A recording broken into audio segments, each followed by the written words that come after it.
안녕하십니까. 르바오로 신부입니다.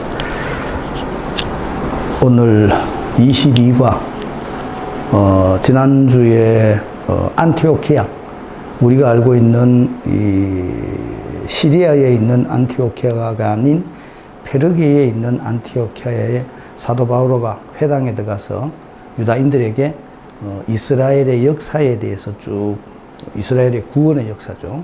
그들이 어떻게 에집트에 들어갔으며 그리고 그 에집트에서 어떻게 탈출했고, 그리고 그 속에서 어떻게 하느님의 약속이 계속 이어져 가는가, 그거를 설명하는 중에 지난주 중간에 끝났습니다.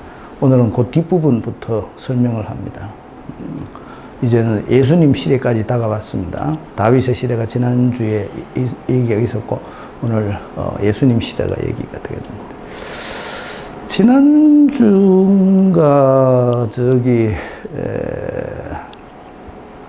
대구에 아시는 분을 만났는데, 내가 봐도 좀 그렇기는 합디다마는 이 동영상 첫 부분에 인사하는 부분에 너무 좀 재미있게 안 하고 너무 좀 뭐라 그럴까 하여튼 좀 그런 얘기들 내한테 했어요. 그래서 내가 어떻게 이 첫 멘트를 어떻게 하면 좋겠나. 내가 보통 이런 다른 유튜브 하는 사람들 같이 그렇게 호들갑을 떨면서 할 수는 없지 않겠느냐. 어쩌고저쩌고 이런 얘기들을 하고 그랬었는데, 사실은 그렇습니다. 우리가 공부하는 내용들이 사실은 이 계속 반복되는 내용들이고, 성경이라는 것이 원래 그런 내용이고, 굉장히 이 소스가 제한되어 있죠. 그리고 특히 우리가 공부하고 있는 사도행전은, 현재 우리가 보고 있는 사도행전은 사도들의 주된 이 복음 여행, 이 행적 중심으로 만들어진 그 글들이기 때문에 사실은 어떤 신학적으로 특별한 내용들을 설명할 수 있는 것들이 별로 없습니다. 그래서 제일 중요한 게 우리가 지난번 1차 전도 여행 때 봤었던 그 지도, 지금 우리가 1차 전도 여행 중이니까 페르게 안티오키아가 지금으로 말하면 터키에서 지중해 쪽으로 가는 이 해안도로 밑에 터키가 이렇게 볼록하게 생겼잖아요. 볼록하게. 근데 이 밑쪽에, 지중해 쪽에 붙어 있는 그 지역에 대해서 지금 1차 전도여행을 하고 있는 겁니다. 그렇기 때문에 그 지역에 있는 지명이 이런 것들이 중요하고, 그리고 오늘 같이 회당에 가서 이렇게 긴 이야기를 하는 것에 대해서는 별로 신학적으로 설명할 수 있는, 어떻게 말하면 흥미를 끌 만한 그런 내용들은 사실은 별로 없습니다. 재밌는 내용도 사실 별로 없고요. 그런데 오늘은 어쨌든 간에 이 마지막 부분에 가면 이 안티오키아, 페르티아에 있는 안티오키아의 사람들이 바오로를 도리어 박해합니다. 그래서 바오로는 그 사람들에게 나는 이제 더 이방인들에게로 간다, 그렇게 말하고 유다인들을 떠나서 이방인들에게로 가는 걸로, 그렇게 이 회당에서의 설교가 끝을 맺고 있습니다. 그런 내용들을 우리가 잠시 살펴볼 거니까 신학적으로 특별하게 이 설명을 해드려야 될 거라든지, 아니면 또 어떤 신학적인 흥미를 끌만한 내용이 사실은 오늘은 별로 없습니다. 본문 한번 보겠습니다. 형제 여러분, 아브라함의 후손 여러분, 그리고 하느님을 경외하는 여러분, 이 구원의 말씀이 바로 우리에게 파견되셨습니다. 바탕이 유다인이라 그랬죠. 유대교를 바탕으로 한 이방 지역에 사는 유다인, 회당입니다, 회당. 그렇기 때문에 사도 바오로가 이런 말을 할 수가 있는 겁니다. 형제 여러분, 아브라함의 후손 여러분, 유다인이니까 아브라함의 후손이죠.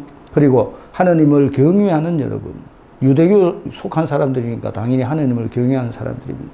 이 구원의 말씀이 바로 우리에게 파견되셨습니다. 여기서 말하는 구원의 말씀은 뭡니까? 구원의 말씀이 바로 예수님입니다. 여러분들이 구약 성경 속에서 들었던 그 말씀, 이 소리입니다. 예언서가 예언했던 그 말씀, 이 소리예요. 예언서에 나와 있는 내용, 요 소리입니다.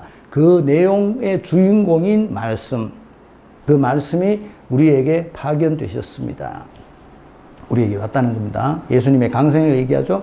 그리고 예수님께서 베들레헴에서 태어나시고, 그리고 갈릴리 호숫가에서 복음을 전파하시고 예루살렘에서 돌아가시고, 그 얘기 하려고 합니다.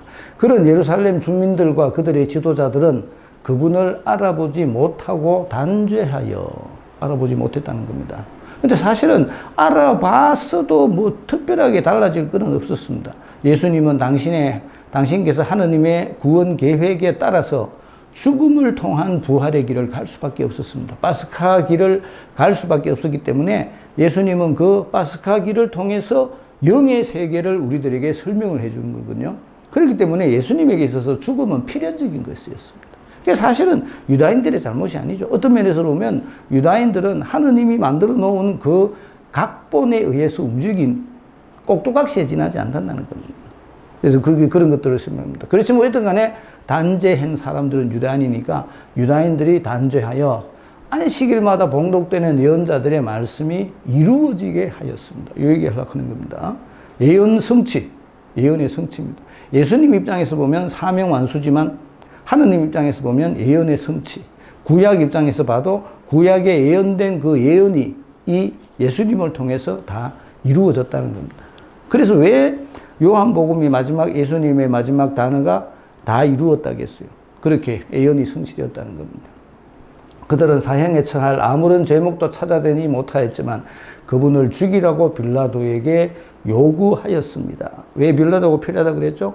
십자가 때문에 빌라도가 필요하다고 그랬죠. 십자가. 빌라도만이 십자가형을 언도할 수 있습니다. 십자가형은 쉽게 말하면 반역죄입니다. 반역죄. 그 반역죄라는 것을 로마 법정만이 그에게 반역죄를 뒤집어 씌울 수가 있습니다. 유다 법정은 반역죄를 뒤집어 씌울 수가 없습니다. 유다에서는 끽해봐야 그들이 내리는 가장 큰 죄가 돌 던져가지고 죽이는 우리 스테파노와 같은 그런 쪼매난 돌무더기 이 정도의 모습이지 십자가에 달기 위해서는 빌라도가 필요했다는 겁니다. 빌라도에게 요구하였습니다. 그리하여 그분에 관하여 성경에 기록된 모든 것을 그들이 그렇게 다 이행한 뒤 사람들은 그분을 나무에서 내려 무덤에 모셨습니다. 나무죠, 나무. 십자나무입니다. 십자나무. 무덤에 모셨습니다. 이걸 왜 강조하는가 하면 무덤에 모셨다는 걸 왜 강조하는가 하면 진짜 죽었다는 겁니다. 진짜 죽었다. 가짜로 죽은 척 했다. 그런 얘기도 있습니다. 그게 아니다. 진짜로 죽었다. 그 얘기를 하려고 그럽니다. 그러나 하느님께서는 그분을 죽은 이들 가운데에서 다시 일으키셨습니다. 하느님께서 그를 다시 일으키셨다.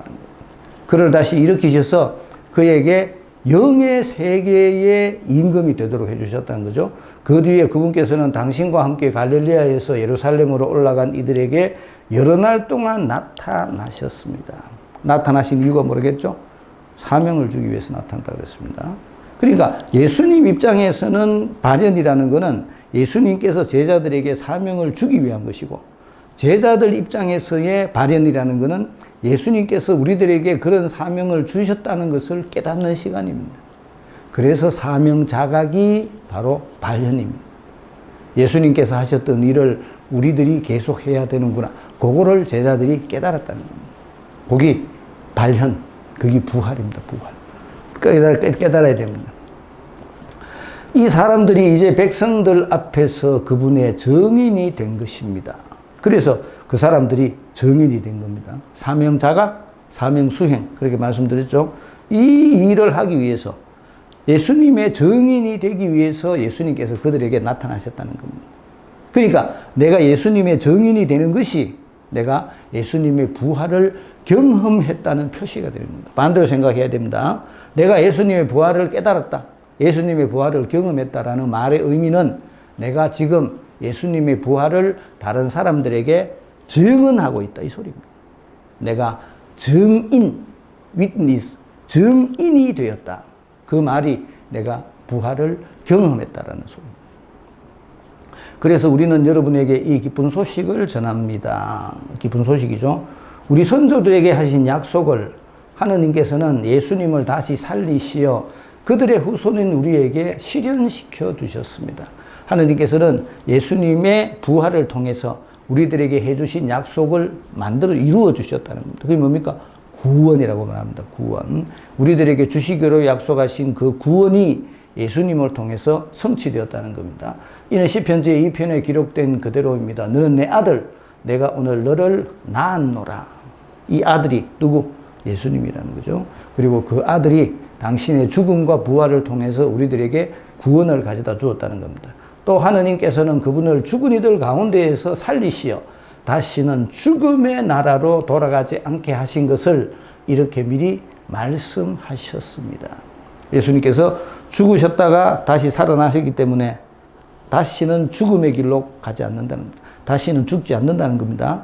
그래서 우리들도 예수님과 함께 죽었다가 다시 살아났기 때문에 우리는 다시는 죽음의 길을 가지 않는다는 겁니다. 껍데기 얘기가 아닙니다. 껍데기 얘기 아니고 내 안에 있는 하느님의 영의 얘기입니다. 나는 다윗에게 약속한 거룩하고 확실한 것들을 너희에게 주겠다. 그래서 다른 시편에서는 당신께서는 당신의 거룩한 이가 죽음의 나라를 안 입보게 하실 것입니다 하였습니다. 여기서 말하는 죽음의 나라는 단순히 죽는다는 것이 아니고 멸망입니다. 멸망. 더 이상 존재하지 않는다는 얘기입니다. 그렇지만 예수님은 부활하셔서 당신을 통해서 우리 모두를 구원해 주셨다는 겁니다. 다윗은 일생 동안 하느님의 뜻을 받들어 섬기고 나서 잠든 다음 조상들 곁에 묻혀 죽음의 나라를 보았습니다. 다윗도 죽었다는 얘기입니다. 여기서 하고 싶은 말은 다윗이 너가 그렇게 위대하다고 떠받들고 있는 그 다윗도 죽음의 길을 갔다는 거예요. 죽었다는 거죠. 그러나 하느님께서 다시 일으키신 그분께서는 죽음의 나라를 보지 않으셨습니다. 그러나 예수님에게 죽음의 나라는 없다는 겁니다. 그러므로 형제 여러분, 여러분은 이것을 알아야 합니다. 바로 그분을 통하여 여러분에게 죄의 용서가 선포됩니다. 그 예수님이 우리들에게 죽음을 이길 수 있는 방법을 알려주셨다는 겁니다. 죽음에 머물러 있지 않도록 우리가 섬기고 있는, 우리가 공경하고 있는 그 위대한 다윗 왕조차도 죽어서 죽음에 머물러 있지만 이 예수님은 죽음에 머물러 있지 않다는 겁니다. 그리고 예수님을 믿는 우리들도 죽음에 머물러 있지 않도록 해주신다. 요 얘기를 하려고 하는 겁니다. 바로 그분을 통해서 여러분의 죄의 용서가 선포됩니다. 모세의 율법으로는 여러분이 죄를 벗어나 의롭게 될 수 없었지만 믿는 사람은 누구나 그분 안에서 모든 죄를 벗어나 의롭게 됩니다. 이제는 모세의 율법을 지켜서 내가 의롭게 되는 것이 아니고 죽음에서 벗어난 예수님을 믿음으로써 내가 의롭게 된다는 겁니다. 믿는다는 말은 받아들인다는 걸 그랬죠. 그분이 내 마음 깊이 들어온다는 겁니다. 내가 그분의 가르침을 받아들이는 겁니다. 그분의 행하심을 받아들이는 겁니다. 이 받아들임을 통해서 내가 그분을 믿는다라고 말할 수 있고 그 믿음이 나의 그분에 대한 믿음이 나를 의로운 사람으로 만들어준다. 왜 의로운 사람이라는 것을 강조하는가 하면 의로워져야만이 구원에 참여할 수 있습니다. 의로워져야만이 하느님 안에 들어갈 수가 있습니다. 그래서 의로워져야 되는 겁니다. 그러니 예언자들에게 말하는 것이 여러분에게 미치지 않도록 조심하십시오. 이제 반대편 말합니다. 보아라 너희 비웃는 자들아 놀라다 망해버려라. 내가 너희 시대에 한 가지 일을 하리라. 누가 너희에게 일러주어도 너희가 도무지 믿지 못할 그런 일이다. 그들이 회당에서 나올 때 사람들은 다음 안식일에도 이러한 말씀을 해달라고 청하였다. 다음 주에도 와서 우리들에게 이야기해 주십시오. 그랬다는 거죠. 회중이 흩어진 뒤에는 많은 유다인과 유대교로 개종하여 하느님을 섬기는 이들이 따라오자 바오로와 바르나바는 그들에게 이야기하며 하느님의 은총에 계속 충실하라고 권하였다. 그렇죠? 많은 유다인 그리고 유다교로 개종한 하느님을 섬기는 이들. 요거는 이방인인데 유다교로 개종한 사람들입니다. 단순히 개종한다고 해서 유대인이 되는 건 아니에요. 그렇지만 유대교를 섬기는 사람들이 많이 있었습니다. 그래서 대표적인 예가 우리가 지난번에 봤던 그 에집트 내시, 에집트가 아니고 에티오피아 내시, 그렇죠? 에티오피아 사람임에도 불구하고 유다교를 믿어서 예루살렘에 성지순례를 왔던 사람들입니다. 이런 사람들이 있었다는 거죠. 어쨌든 간에 유대교를 믿었기 때문에 이 구약 성경을 아는 겁니다. 그래서 구약 성경을 알고 있기 때문에 그들에게 예수님에 대해서 설명을 해주는 겁니다. 그 다음 안식일에는 주님의 말씀을 들으려고 도시 사람들이 거의 다 모여들었다. 그렇게 했겠습니까? 많은 사람들이 모였다는 거죠. 그 군중을 보고 유다인들은 시기심에 가득 차 모독하는 말을 하며 바오로의 말을 반박하였다. 정통 유대교 신자들에게 적개심이 일어났다는 거죠. 바오로를 보고 바오로가 왜 저래 사람들이 많이 몰리 다니나 이제 시기하기 시작했다는 겁니다. 그러나 바오로와 바르나바는 담대히 말하였다. 그들에게 반박을 이제 그들의 반박에 호교를 하는 겁니다. 우리는 하느님의 말씀을 먼저 여러분에게 전해야만 했습니다. 이 순서가 그렇다는 거죠. 유대인들에게 먼저 전해져야 됩니다. 그러나 여러분이 그것을 배척하고 영원한 생명을 받기에 스스로 합당하지 못하다고 판단하니 이제 우리는 다른 민족들에게 돌아섭니다. 너가 예수님을 못 믿겠다면 나는 이제 다른 민족에게 간다. 내가 그렇게 뭐가 매단다 이 소리입니다. 사실 주님께서 우리에게 이렇게 명령하셨습니다. 땅 끝까지 구원을 가져다 주도록 내가 너를 다른 민족들의 빛으로 세웠다. 바울의 역할이죠. 이방인들에게 복음을 전하는 게 바울의 역할입니다. 나는 원래 그 일을 하기로 선택된 사람이니까 너희들이 나를 받아들이지 않는다면 나는 내가 원래 정해진 대로 어디로 간다? 이방인들에게로 간다는 겁니다. 다른 민족 사람들은 이 말을 듣고 기뻐하며 주님의 말씀을 찬양하였다. 유다인들이 아는 사람들은 기뻐했다는 거죠. 그리고 영원한 생명을 얻도록 정해진 사람들은 모두 믿게 되었다. 믿었다는 겁니다. 굉장히 중요한 일입니다. 영원한 생명을 얻도록 정해진 사람들. 다 그게 섭리라는 겁니다. 내가 우리 신자들에게 누차 설명을 드리는데도 잘 못 알아듣는데 믿음이라는 것 자체가 원래 내 것이 아닙니다. 하느님께서 다 섭리해 놓으신 겁니다. 그러면 어떤 면에서 예정설이 아니냐 그렇게 얘기를 하는데 그 예정설 속에서 내가 노 할 수 있는 자유가 있습니다. 예스, 예 그렇게 하겠습니다. 아니면 아닙니다, 안 할랍니다 할 수 있는 자유가 있다는 거죠. 그렇기 때문에 예정설은 아닙니다. 내가 예 하는 거는 하느님의 섭리입니다. 그렇지만 나는 노 할 수 있다는 겁니다. 어디까지나 난 노 할 수 있기 때문에 노 할 수 있는 것을 내가 예 했기 때문에 그것은 하느님의 섭리인 것이지 내가 내 덕으로 한 것이 아니라는 겁니다. 신앙은 처음부터 하느님의 것입니다. 내 것이 아닙니다. 그런데 사람들은 자꾸 내가 뭐를 하고 내가 좋은 일을 하고 또 내가 뭐 선을 베풀고 내가 기도하고 이런 생각을 자꾸 하는데 그것도 내가 하는 게 아닙니다. 다른 말로 뭐라고 표현했죠? 영의 이끄심입니다. 영의 이끄심. 하느님의 영이 내한테 그런 일을 하도록 부추기는 겁니다. 내 속에 내가 좋은 일을 하고 싶은 마음이 들었습니다. 그게 내한테서 왔겠습니까? 하느님의 영의 이끄심이라는 겁니다. 나는 다만 하느님의 영의 이끄심에 용기를 내서 응답하는 겁니다. 아, 그 일을 하면 좋겠다. 내가 그 일을 해보자. 대부분의 사람들은 안 합니다. 노라고 안 합니다. 노. 내 생각합니다. 내한테 무슨 좋은 일을 내가 공동체를 위해서 무슨 봉사를 해야 되겠다. 그런 마음이 생겼는데 또 그게 영의 이끄심인데 내 욕구는 뭐라 그럽니까? 시간 없다. 내가 그거 할 시간이 어디 있노? 이렇게 얘기한다는 겁니다. 그래서 내가 영의 이끄심을 거부하는 겁니다. 하느님은 끊임없이 당신의 영을 통해서 나를 당신께로 데리고 가려고 애를 쓰십니다. 그런데 내가 그거를 번번이 거절한다는 겁니다.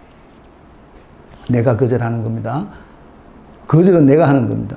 나를 선으로 이끄시는 분은 하느님이십니다. 그러니까 잘 되는 거는 다 하느님께서 하시는 겁니다. 못된 거는 다 내가 하는 겁니다. 그게 은총론의 결론입니다. 은총론의 결론. 내가 해서 뭐를 만드는 게 아닙니다. 나는 할 줄 아는 게 아무것도 없습니다. 그걸 아셔야 됩니다. 영원한 생명을 얻도록 정해진 사람들은 모두 믿게 되었다.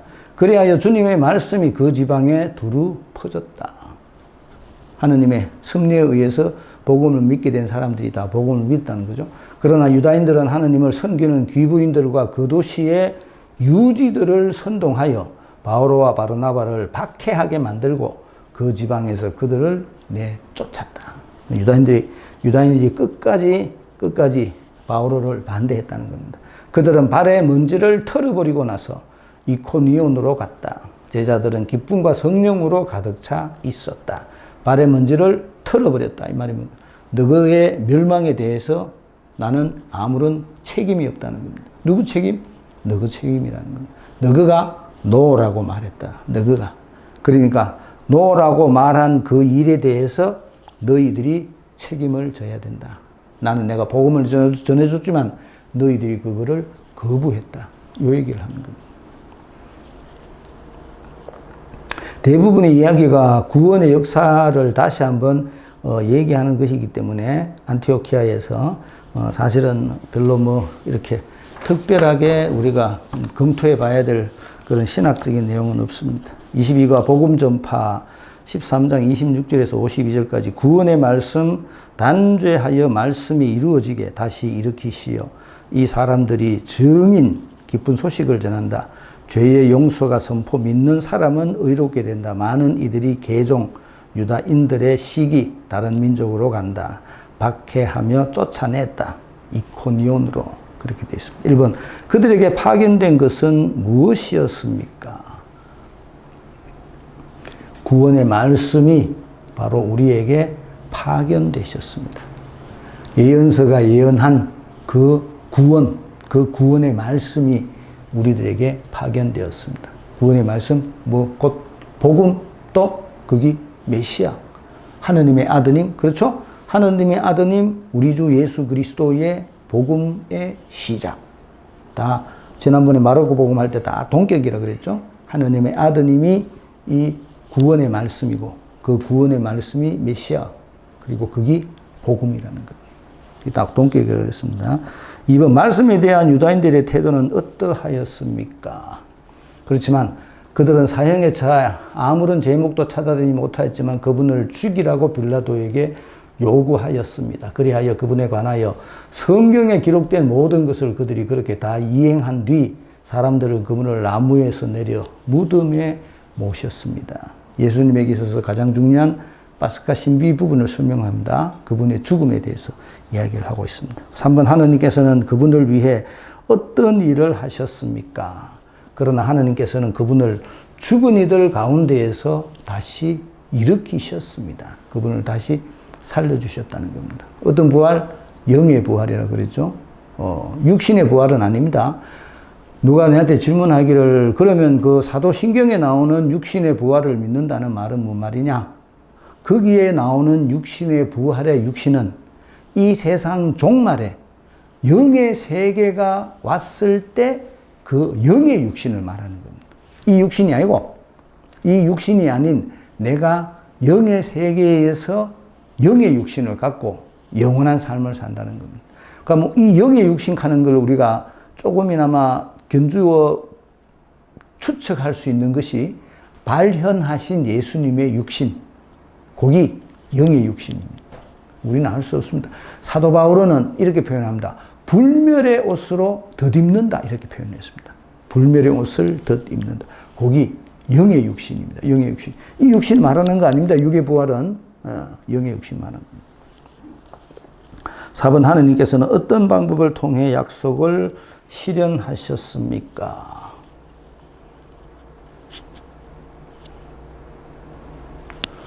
하느님께서는 예수님을 다시 살리시어 그들의 후손인 우리에게 실현시켜 주셨습니다. 하느님의 약속이 예수님의 부활을 통해서 우리들에게 실현됐다는 겁니다.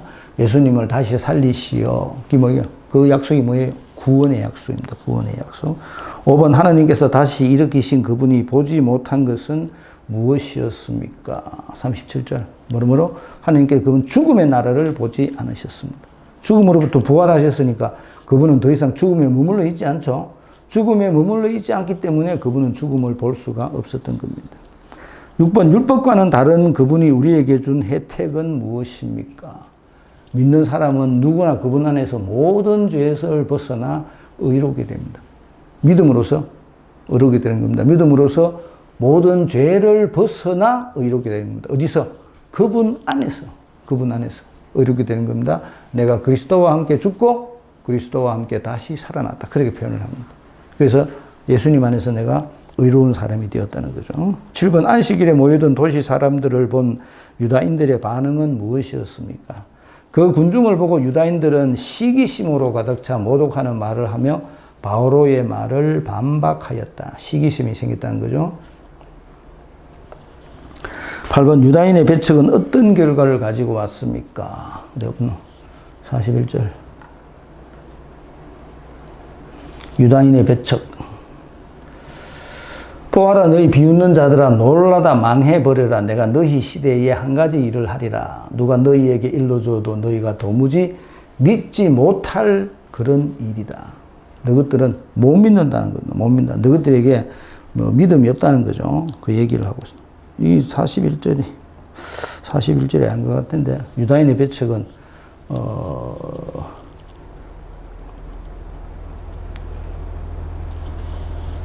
우리는 다른 민족들에게 돌았습니다. 요 얘기입니다. 46절입니다. 유다인의 배척이 가져다 온 결과는 다른 민족들에게 돌았습니다. 라는 겁니다. 9번 사도들의 발언에 대한 다른 민족들의 반응을 찾아봅시다. 다른 민족들은 당연히 기뻐했겠죠. 이 말을 듣고 기뻐하며 주님의 말씀을 찬양하였다. 당연히 기뻐하게 되겠죠. 10번 박해 속에서도 제자들은 무엇으로 가득 차 있었습니까? 박해 속에서도 그들은 기쁨과 성령으로 가득 차 있었다. 기쁨과 성령 하는 게 왜 표현하겠어요? 왜 표현했어요? 이게 증인이라는 거예요. 증인. 예수님의 부활을 경험한 그 제자들의 증인. 그들이 예수님의 증인이 될 수 있었다는 것은 내가 예수님을 동사죠. 증언한다는 것은 성령께서 나와 함께 있다는 것이고 내가 예수님의 증인이 되었다는 것은 나를 기쁘게 하는 일이라는 겁니다. 그래서 제자들은 기쁨과 성령으로 가득 차 있었다. 그렇게 표현을 합니다. 구원의 역사를 다시 설명해주고 유대인들에게 바오로와 바르나바는 그들에게 이 예수님이 어떤 분인지를 설명을 해줍니다. 유다인들은 구약이라는 그 선이해가 있기 때문에 예수님의 말씀을 받아들이기가 훨씬 쉬웠던 겁니다. 그런데도 많은 곳에서는 그 본토 유다인들이 내지는 자기의 어떤 유다교적 전통성만을 강조하는 그런 어떤 유다인들이 이 새로운 종교에 대해서 새로운 종교를 배척하고 박해했다는 겁니다. 그 배척과 박해에 대항해서 이 새로운 종교의 이 정인들은 그것을 떠나 또 다른 지역에 가서 복음을 전했다는 겁니다. 박해는 지난번에도 말씀드렸습니다만은 박해는 그리스도교가 점점 더 멀리 퍼져나갈 수 있는 그런 계기를 마련해 주었습니다. 우리들도 내가 예수님의 부활을 알고 있는 사람이라면 사명을 깨달은 사람이라면 예수님의 부활을 증언할 줄 알아야 됩니다. 내 믿음을 증언할 수 있는 그런 사람이 되도록 합시다. 마치겠습니다. 안녕히 계십시오.